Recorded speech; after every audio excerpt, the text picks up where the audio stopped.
जिहाद। दर्शकों, अब तो हम दावे के साथ कह सकते हैं कि आपने नाम जरूर सुना होगा। नमस्कार, स्वागत आप सभी का हमारे इस खास कार्यक्रम में। आपके साथ मैं हूं ऐश्वर्या। मनुष्य अपने घर, परिवार, नाते, रिश्तेदार, दोस्त, यार, इन सब के साथ ताने बाने में जुड़ करके ही रहता है। महान दार्शनिक अरस्तु के अनुसार मनुष्य एक सामाजिक प्राणी है और जो समाज से जुड़े नहीं होते वो या तो देवता होते हैं या दानव। खैर, बात मनुष्य की आएगी तो बात समाज की भी आएगी, और बात समाज की आएगी तो बात धर्म की आएगी। और अफसोस, धर्म, जाति, संप्रदाय में बट करके मनुष्यों ने अपनी ही धरती को रहने लायक नहीं छोड़ा। इतिहास गवाह है कि बड़ी से बड़ी लड़ाइयां धर्म के ही आधार पर लड़ी गई, और आज भी ये धर्म हमारे और आपके बटने की प्रवृत्ति के कारण हमको सिर्फ लड़वाता है, सिर्फ नफरत फैलाता है। खैर, वो लव जिहाद जिस पर कानून बन चुका है, वो लव जिहाद जिसके लिए अब रिटायर्ड नौकरशाही अफसरों ने इस बात की चिट्ठी लिखी है कि पुनः विचार करने की जरूरत है इस कानून को लेकर के। जब लव जिहाद का कानून लाया गया था तभी इसे लेकर के कुछ लोग पक्ष में थे तो कुछ इसके विरोध में थे। ऐसे में कानून कितना सही है, कितना इतने संशोधन की जरूरत है, और कितना इस बात को कहने की जरूरत है हमें और आपको कि कानून तो बहुत से बन जाते हैं मगर कानून पे अमल कितनी सही तरीके से होता है। तो आज हम निकले हैं, जनता की राय जानेंगे, आप सबको बताएंगे लव जिहाद को लेकर के क्या सोच रहे हैं लोग। लेकिन उससे पहले आप सभी को समझाते हैं कि लव जिहाद आखिर है क्या।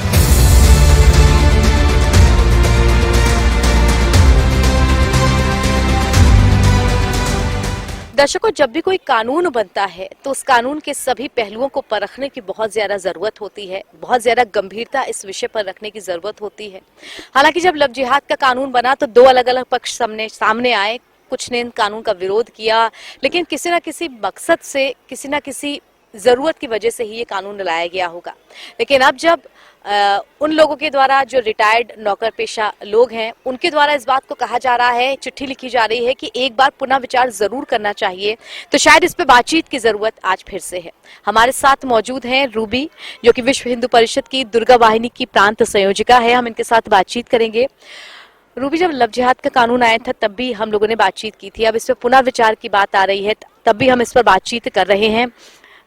लव जिहाद का कानून, इसको लेकर के जब लाया गया था, कहा गया था कि जिस तरह की घटनाएं सामने आ रही हैं उन घटनाओं को रोकना बहुत जरूरी है, इसलिए ये सख्त कानून बन रहे हैं। तो फिर ऐसा विचार क्यों आ रहा है मन में कि इस पर पुनः विचार, फिर से सोचने की जरूरत है? इस पर अभी शायद आप बता रहे हैं कि 104 आईएएस ऑफिसर्स जो हैं उन्होंने इस प्रकार की चिट्ठी लिखी है कि ये कानून एकदम सही नहीं है, इस पे सरकार की अलग ही मंशा नजर आ रही है।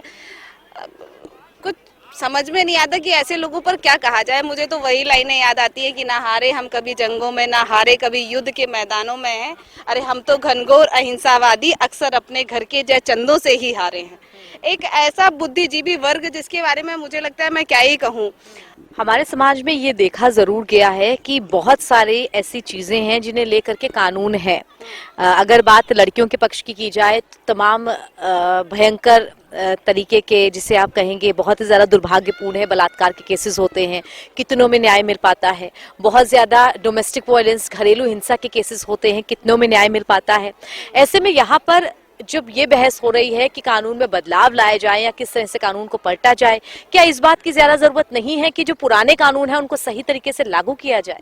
बिल्कुल, लेकिन आप जैसे कह रही हैं कि जो पुराने कानून हैं उनमें होने के बावजूद भी उनको न्याय नहीं मिला, लेकिन फिर भी कानून तो बना ना, कानून बना। अब उसमें सही जो कर सकते हैं उसके लिए अगर कोई बात करता है तो ये सही बात है, उसमें सुधार होना चाहिए। अगर किसी चीज का मिसयूज हो रहा है तो उस पर बिल्कुल सुधार की आवश्यकता है। लेकिन एकदम ही उसको बिना आए, जो कानून अभी आया ही नहीं, उसको आने के पहले ही आपने गलत साबित कर दिया। और उन बहनों की, उन लड़कियों की चिंता नहीं की जिन हजारों ऐसे केसेस आए हैं जिनका लव जिहाद में पूरा जीवन बर्बाद हो गया। आप भी पत्रकार हैं, आप ऐसे हजारों केसेस देखती होंगी कि पहले एक आइडेंटिटी छुपा करके आप शादी कर रहे हो, उसके बाद धर्म परिवर्तन के लिए, अगर आपने, ठीक है, आपको अगर किसी से प्रेम हुआ, आपने शादी की, तो उसके लिए धर्म परिवर्तन कराने की क्या आवश्यकता है? दोनों लोग अपनी अपनी उपासना पद्धति को मानते हुए रहे साथ में, कोई दिक्कत नहीं है। लेकिन आप प्रताड़ित करेंगे इस प्रकार से, तो उस पर सरकार का काम है कानून बनाना, सरकार कानून बनाएगी। जी, एक इस बात को लेकर के भी बहुत ज्यादा बात उठती थी कि सरकार जो है लव जिहाद जैसे इशू, 3 तलाक जैसे इशू ज्यादा उठा रही है। वो इशू जो कि धर्म को कहीं ना कहीं बांटते हैं और विकास जैसा मुद्दा है वो हाशिए पे चला जाता है।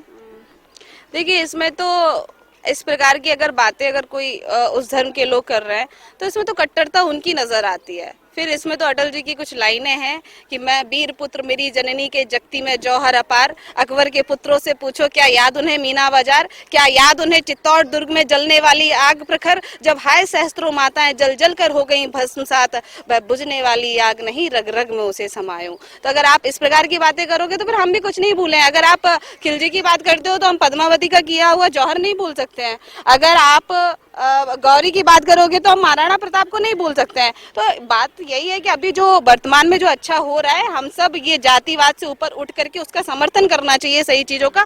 जो कानून नहीं आया, अब 3 तलाक का मुझे तो समझ में नहीं आता कि लोगों की मानसिकता क्या है। 3 तलाक जैसे इतना अच्छा कानून सरकार लेके आई, लोग उस पर विरोध करने लग जा रहे हैं। तो आप बताइए, कट्टरता वो दिखा रहे हैं या कट्टरता हम दिखा रहे हैं?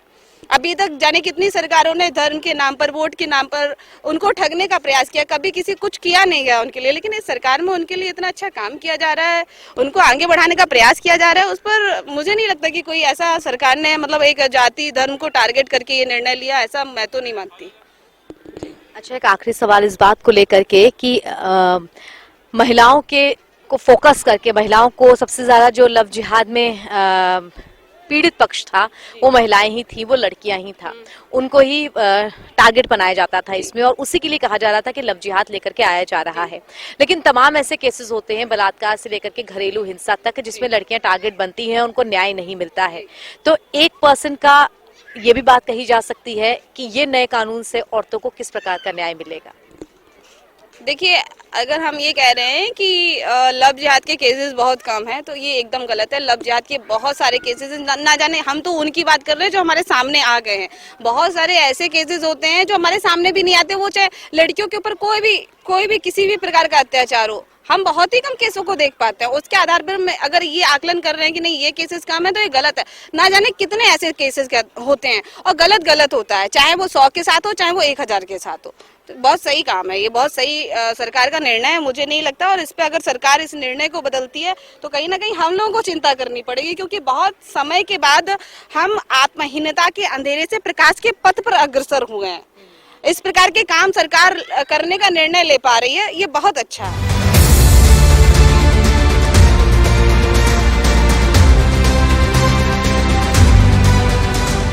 दर्शकों, लव जिहाद के मुद्दे पर जब हम बातचीत करते हैं, लव जिहाद पे जिस तरह का कानून बना, और अब जब ये बात कही जा रही है कि एक बार कानून पे पुनः विचार जरूर करने की जरूरत है।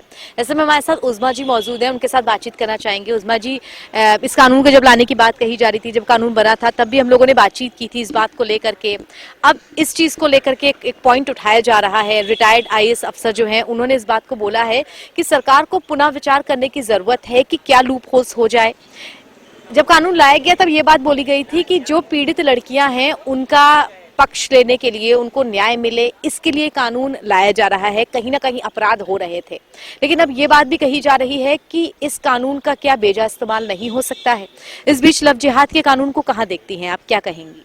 देखिए, सबसे पहली बात तो यही है, मैंने इससे पहले भी कहा कि जो कानून आया है वो लड़कियों के पक्ष में देखिए आया जरूर है, लेकिन कहीं ना कहीं इससे टारगेट करना ये गलत होगा। जो ऑफिसर्स के राय हैं, जो रिटायर्ड ऑफिसर्स ने अपने बयानात दिए हैं, मैं उससे पूरी तरह से सहमत हूँ, 100% मैं उससे सहमत हूँ। और दूसरी चीज़ ये है कि आप ये जो कह रहे हैं लव जिहाद का मुद्दा, तो इससे एक समाज के देख रहे हैं आप, समाज में एक हलचल सी पैदा हो गई है और लोगों के दिमाग, लोगों के माइंड डाइवर्ट हो चुके हैं। तो मुझे ये लगता है कि मुख्यमंत्री जी को पुनः विचार करना होगा इन सब चीज़ों पर, और समाज को जोड़ने वाले कार्य करने होंगे, ना कि समाज को तोड़ने वाले कार्य करने होंगे। क्योंकि ये हमेशा होता आया है कि धर्म की राजनीति, सबसे बड़ी बात यह कि धर्म की राजनीति ना करके एक अच्छी राजनीति पर ध्यान दिया जाए, विचार किया जाए। क्योंकि ये जो लव जिहाद का मुद्दा है वो सबसे पहले अगर ये जो शुरू होता है, क्योंकि हमारा जो कॉन्स्टिट्यूशन है, आप जानती हैं कि मेरा जो कॉन्स्टिट्यूशन है वो इजाजत देता है धर्म परिवर्तन कोई भी अपनी मर्जी से कर सकता है। लेकिन जो अभी लॉ बनाए जा रहे हैं जिस हिसाब से, उस हिसाब से लेकर एक हलचल मची हुई है, आपस में लोग टूट रहे हैं, लोगों में नफरत बट रही है। तो मुझे ये लगता है कि समाज को तोड़ने वाले कानून नहीं बल्कि समाज को जोड़ने वाले कानून लाना चाहिए। और योगी आदित्यनाथ जी को अपनी उस पर विचार करना चाहिए कि हमने किस तरह का कानून कानून जो लाए हैं ये उस पर पुनः विचार करें और आगे अच्छी नीतियों के साथ काम करें। लेकिन जब ये कानून लाया गया तब इस बात को बोला गया कि उत्तर प्रदेश के बहुत सारे ऐसे जिले थे जहां से जो लड़कियां थी, पीड़िताएं थी, उनकी तरफ से कंप्लेन आई थी, तब इस कानून को लाने की बात कही जा रही थी। इसका मतलब इस कानून को जब लाया गया तब शायद मकसद कुछ और था, परिस्थितियां कुछ और थी। तब की परिस्थितियों को भी ध्यान में रखना जरूरी है। देखिए आपने देखा कि 32 से 35 मामले ऐसे लाए गए उत्तर प्रदेश के अंदर जिसमें ये पाया गया। तो मुझे ये लगता है कि देखिए जांच का विषय था ये, कोई दिक्कत नहीं, लेकिन अगर उसी को आप मुद्दा बनाकर और राजनीति रोटियां सेकने वाली बात करेंगे अगर, तो इसमें राजनीति रोटियां सेक रही हैं, इसमें आपका वोट बैंक तैयार हो रहा है जो कि आप देख रहे हैं। मैं देखिए किसी के खिलाफ नहीं हूँ, सबसे बड़ी बात मुझे लोग एक नजर से देखते हैं कि योगी जी के खिलाफ है या मोदी जी के खिलाफ है, तो ऐसा कुछ नहीं है। हम आपकी गलत विचारधाराओं के खिलाफ हैं। अगर आप अच्छे कानून लाएंगे, जोड़ने वाले, एक समाज को अच्छा बनाने वाले, जिस तरह से आप देख रहे हैं रोजगार कितना ज्यादा मतलब डाउन हो चुका है, लोग इस वक्त लोगों के हाथों में कटोरा आ चुका है और युवा पीढ़ी वो बिल्कुल परेशान है, उसको एजुकेशन को लेके परेशान है, कोई शिक्षा को लेके और कोई रोजगार को लेके। तो आपको पहले तो अपने रोजगार पर, भारत में जो रोजगार है उस पर विचार करना चाहिए, चीजों पर। और महिला सुरक्षा को लेके मुझे ये लगता है कि सरकार को एक ऐसे नियम बनाने होंगे जहां पर महिला खुद अपनी हिफाजत कर सके, ऐसे निशुल्क क्लासेस देने होंगे और आगे एक कदम आपको बढ़ाना होगा और हम सबको एक कदम बढ़ाना होगा, तभी एक अच्छा समाज हम तैयार कर सकते हैं। आपने महिला सुरक्षा की यहाँ पर बात करी, तो इसी विषय पर मैं भी ये बातचीत करना चाहूंगी। हमेशा इस बात को लेकर के प्रश्न जरूर उठता है। लव जिहाद का मुद्दा जब लेकर के आया गया था, उसमें जितनी पीड़िताएं थी वो लड़कियां ही थी, औरतों का ही पक्ष था उसमें। लेकिन औरतों के खिलाफ और जो भयंकर अपराध हैं उनके लिए भी तमाम कानून हैं, लेकिन उन कानून को ठीक से अमल में नहीं किया जाता। शायद इसी वजह है जो भयावह अपराध है वो बहुत बड़े हुए हैं।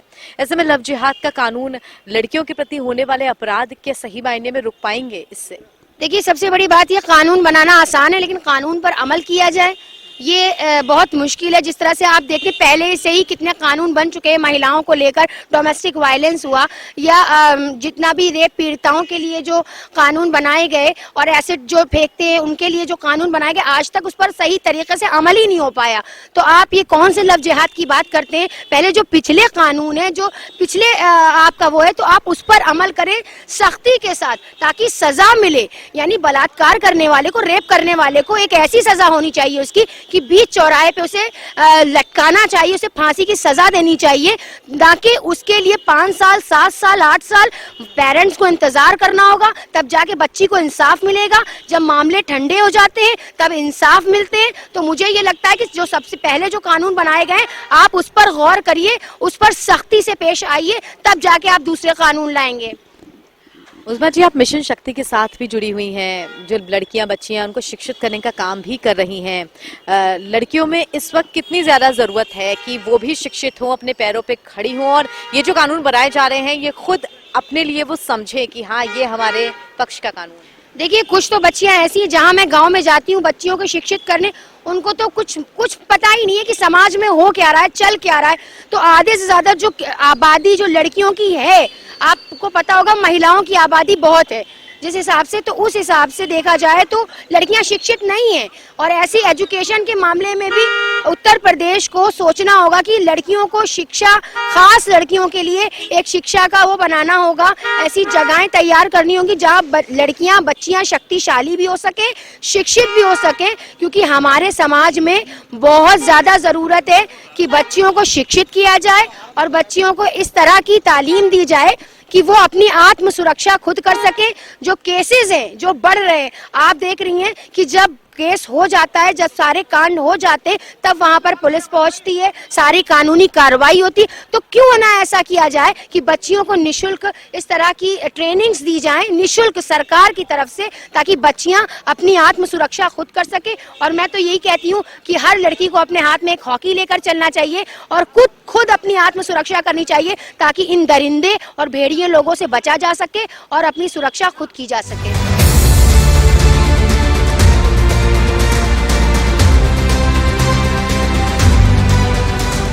दर्शकों, देश में किसी भी चीज को लेकर के हलचल होती है, प्रदेश में किसी भी चीज को लेकर के बातचीत होती है, उस मुद्दे को लेकर के हम जरूर आपके सामने जनता की राय लेकर के आते हैं, उस मुद्दे को मुखर होकर के आपके सामने रखते हैं। आज हम बात कर रहे हैं लव जिहाद की। जिस तरह से इस कानून को लेकर के कहीं विरोध है और कहीं इस कानून को अच्छा बताया जा रहा है, तो ये कानून, इसके पीछे लाने की मंशा और अब जिस तरह से पुनः विचार की बात भी की जा रही है, तो इस कानून को लेकर के क्या क्या अच्छी बातें हैं, क्या क्या इस कानून के विरोध में भी है, क्या लूप होल्स हैं, ये समझने की कोशिश कर रहे हैं और आप तक पहुंचाने की कोशिश कर रहे हैं। इस खास कार्यक्रम में फिलहाल एक छोटे से ब्रेक के लिए रुकते हैं, लेकिन ब्रेक के उस पार भी हमारा ये कार्यक्रम जारी रहेगा।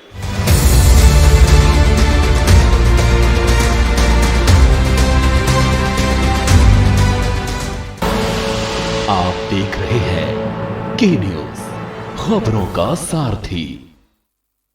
विदिशा डिटर्जेंट की ओर से आप सबको happy new year. Happy new year. Vidisha detergent की ओर से आप सबको हैप्पी न्यू ईयर। मंटोरा परिवार की तरफ से आप सभी को नववर्ष की ढेर सारी शुभकामनाएं। Happy new year. Fitness health oil बढ़ाए रिश्तों में। आप देख रहे हैं के न्यूज, खबरों का सारथी।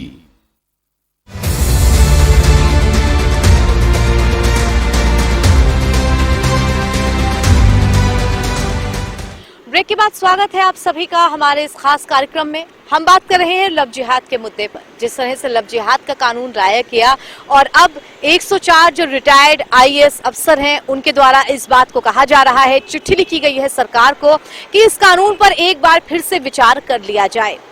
क्यों ना, इस बात की भी शंका उनकी तरफ से कही जा रही है कि ऐसा क्यों ना सोचा जाए कि इस कानून का भी बेजा इस्तेमाल हो जाएगा।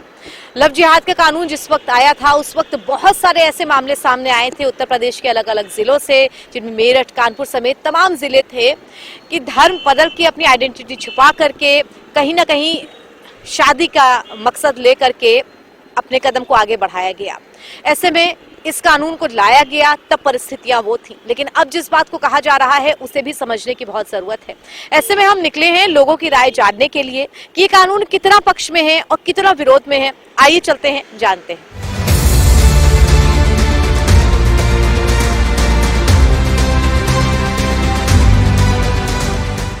दर्शकों, लव जिहाद कानून को लेकर के जिस तरह इस कानून पर पुनः विचार करने की बात रिटायर्ड ब्यूरोक्रेट्स, रिटायर्ड नौकरशाह लोग कर रहे हैं, ऐसे में समझने वाली बात यह भी है कि इस कानून में क्या किसी तरह के लूप होल्स हैं, इस कानून में क्या कुछ समस्याएं हैं, कुछ चीज़ों का और संशोधन होना चाहिए। हमारे साथ शिशिर जी मौजूद हैं, उनके से बातचीत करने की कोशिश करेंगे। शिशिर जी, लगातार जब ये कानून बनता है तो कुछ लोग उसके पक्ष में भी बोलते हैं, कुछ लोग उसके विरोध में भी होते हैं। इस कानून को लेकर के आपकी क्या राय है? वंदन है, प्रणाम है ऐसे योगी आदित्यनाथ जी को, जिन्होंने उत्तर प्रदेश में बढ़ते हुए लव जिहाद के मामलों को लेकर ऐसा एक कानून लाए, धर्म परिवर्तन को लेकर के।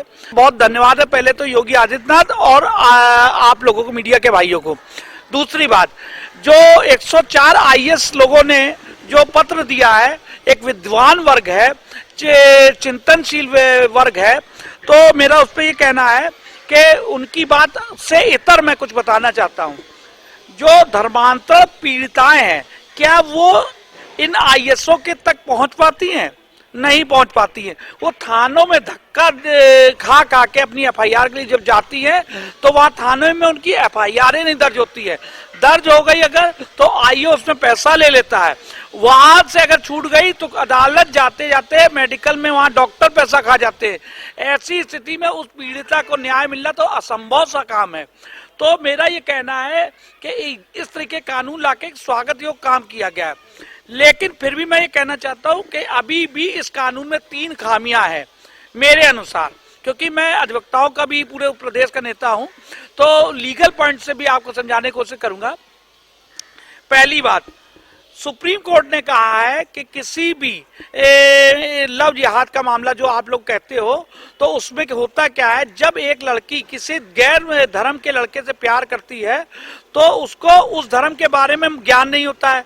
तो ऐसे में इस मामले को लेकर के कि जब उसको उस दूसरे धर्म के बारे में नहीं मालूम है तो उसका धर्मांतरण क्यों जरूरी है? शादी के लिए धर्मांतरण गैर कानूनी है, ये सुप्रीम कोर्ट ने कहा। तो ऐसे में जो लव जिहाद या धर्मांतरण कराते हैं जो लोग, ऐसे में सबसे पहली एफआईआर और कड़ा कानून, इस कानून के अंदर कड़े प्रावधान इस बात के होने चाहिए, उन मौलवियों को जेल भेज देना चाहिए कड़ी कार्रवाई करते हुए कि क्यों उन्होंने धर्मांतर कराया। एक 14 साल, 15 साल, 18 साल, 19 साल, 20 साल की जो बच्ची होती है उसको दूसरा धर्म नहीं मालूम, उसको नहीं मालूम हलाला क्या होता है, उसको 3 तलाक नहीं मालूम है, तो नए कानून की तो आवश्यकता है ही है।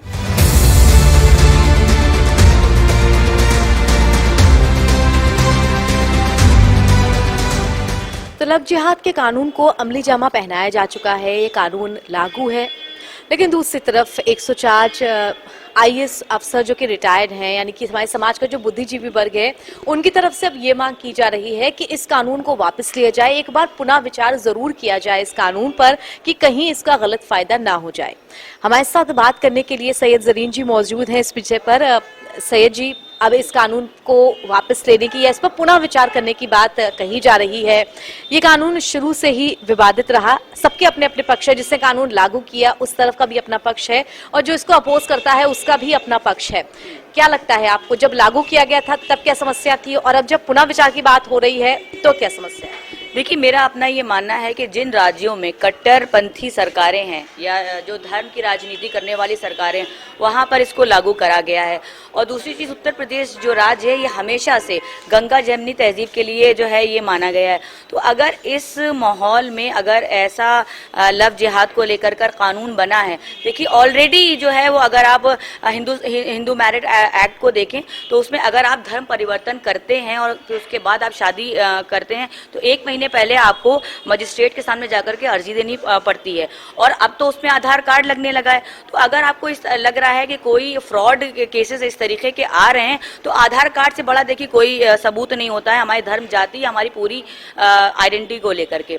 तो ऑलरेडी जो हिंदू मैरिज एक्ट है इसमें ये कानून है, इसमें है। तो बस जरूरत थी कि इसमें थोड़ा सख्ती, इसी कानून पर सख्ती से लागू करने की जरूरत थी, ना कि आप एक और नया कानून लव जिहाद को लेकर कर आ गए।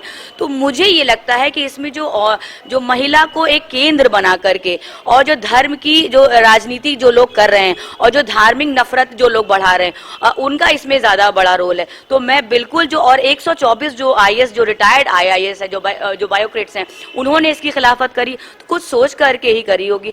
और आपको कानून लाना है, आप विकास के मुद्दे पर लेकर कर आइए, आप महिला सुरक्षा के मुद्दे पर लेकर कर आइए, आप महिलाओं को सशक्त बना करके लेकर आइए, आप रोजगार को आगे बढ़ाकर लेने के लिए आइए।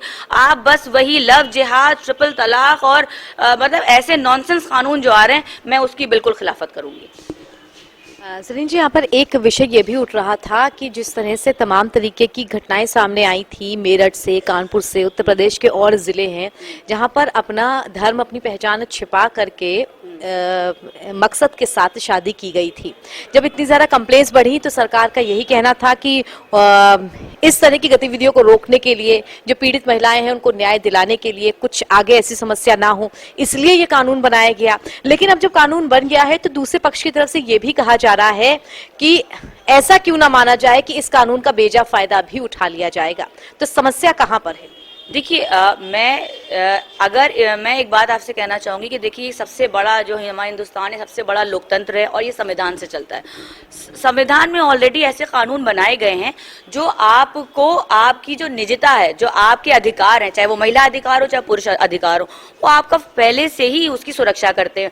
अगर इस तरीके के मामले आ रहे हैं और कोई फ्रॉड कर रहा है, देखिए कहीं पे जीवन के किसी भी स्तर पर अगर फ्रॉड हो रहा है, चाहे वो आपसी रिश्ते में या महिला अगर विवाह का क्षेत्र ले लिए, किसी जगह अगर फ्रॉड हो रहा है और अगर इस तरीके के लोग जो है वो धर्म को परिवर्तन कराने के लिए अगर ऐसे काम करें, सख्ती से उस पर कार्रवाई होनी चाहिए। मैं बिल्कुल उसके खिलाफ हूँ। अगर इस तरीके के लोग कोई अपने दिल में एक बना करके कि भाई हम धर्म परिवर्तन कराने के लिए ही लोगों में जो है वो एक महिला पुरुष का एक संबंध हो रहा है, वो प्रेम प्रसंग में फंसाया जा रहा है, तो अगर ऐसे मामले आ रहे हैं सख्ती से आप करिए। लेकिन बहुत से ऐसे लोग हैं जो सच में प्यार करते हैं और वो उनका अधिकार है कि अगर वो बालिग हैं तो अपनी मर्जी से अपना जीवन साथी चुन सकते हैं। तो आप कुछ लोगों के लिए अगर फ्रॉड केस है, आप बिल्कुल उस पर एफआईआर रजिस्टर करिए, सख्त से सख्त आप कानून बनाइए, सख्त से सख्त कार्रवाई करिए। लेकिन इसमें जो लोग सच में किसी रिश्ते को कायम करना चाहे ना, तो आप उनके लिए गलत कर रहे हैं। तो और ये जो लव जिहाद केस है, कितने परसेंट है? कुछ प्रतिशत लोगों के लिए आप जो पूरे हिंदुस्तान के जो एक बालिग लोगों को जो संविधान से अधिकार मिला है कि वो स्वेच्छा से अपना जीवन साथी चुन सकते हैं, अपना लाइफ पार्टनर चुन सकते हैं, आप उनके लिए एक प्रॉब्लम क्रिएट कर रहे हैं। ये मेरा कहना है। तो आप पूरी एक जो तस्वीर है उसका रुख बिगाड़े दे रहे हैं। और अगर इस तरीके के मामले आ रहे हैं तो उसके लिए आप कोई और कानून बनाइए। ये नहीं कि नहीं, अगर किसी ने धर्म परिवर्तन कर लिया है, अगर कोई मुस्लिम से हिंदू हो गया, या सॉरी मुस्लिम से हिंदू हो गया है, तो आप उसी को ही आप टारगेट बना लें, या हिंदू से मुसलमान से हिंदू हो रहा है, हिंदू से मुसलमान हो रहा है, उसी को टारगेट बना रहे हैं। आप हर धर्म के लिए इस चीज को लेकर कर आइए, मेरा ये कहना है।